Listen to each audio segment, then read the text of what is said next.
પોરબંદરની શ્રી બોખીરા પીએમ કન્યા શાળામાં ધોરણ 8ના વિદ્યાર્થીઓનો વિદાય સમારંભ યોજાયો હતો, જેમાં કુલ 74 જેટલા વિદ્યાર્થીઓને શાળા પરિવાર દ્વારા ઉજ્જવળ ભવિષ્યની શુભેચ્છાઓ પાઠવવામાં આવી હતી.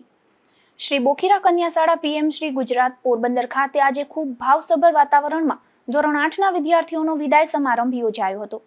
પ્રાથમિક શિક્ષણના અંતિમ સોપાન પૂર્ણ કરી હાઈસ્કૂલમાં પ્રવેશવા જઈ રહેલા કુલ 74 વિદ્યાર્થીઓને શાળા પરિવાર દ્વારા ઉજ્જવળ ભવિષ્યની શુભેચ્છાઓ પાઠવવામાં આવી હતી.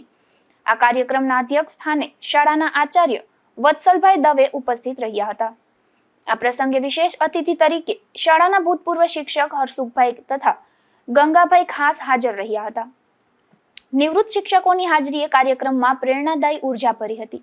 શાળાનો તમામ શૈક્ષણિક સ્ટાફ આ વિદાય વેળાએ બાળકોને આશીર્વચન પાઠવવા જોડાયો હતો. આ કાર્યક્રમની શરૂઆત પ્રાર્થના અને દીપ પ્રાગટ્ય દ્વારા કરવામાં આવી હતી. આ તકે આચાર્ય વત્સલભાઈ દવેએ વિદ્યાર્થીઓને જીવનમાં શિસ્ત અને સખત મહેનતનું મહત્વ સમજાવી આગળના અભ્યાસ માટે પ્રોત્સાહિત કર્યા હતા. ભૂતપૂર્વ શિક્ષકોએ પણ પોતાના અનુભવોનું ભાથું પીરસી વિદ્યાર્થીઓને માર્ગદર્શન આપ્યું હતું. વિદાય લઈ રહેલા વિદ્યાર્થીઓએ શાળામાં વિતાવેલા 8 વર્ષના સંસ્મરણો વાગોળ્યા હતા અને શિક્ષકો પ્રત્યે કૃતજ્ઞતા વ્યક્ત કરી હતી.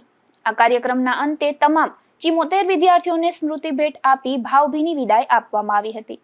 સમગ્ર કાર્યક્રમનું સંચાલન શાળાના સ્ટાફ મિત્રો દ્વારા સુચારુ રીતે કરવામાં આવ્યું હતું. નિપુલ પોપટ સાથે અશોક થાનકી, ગુજરાત ન્યૂઝ, પોરબંદર.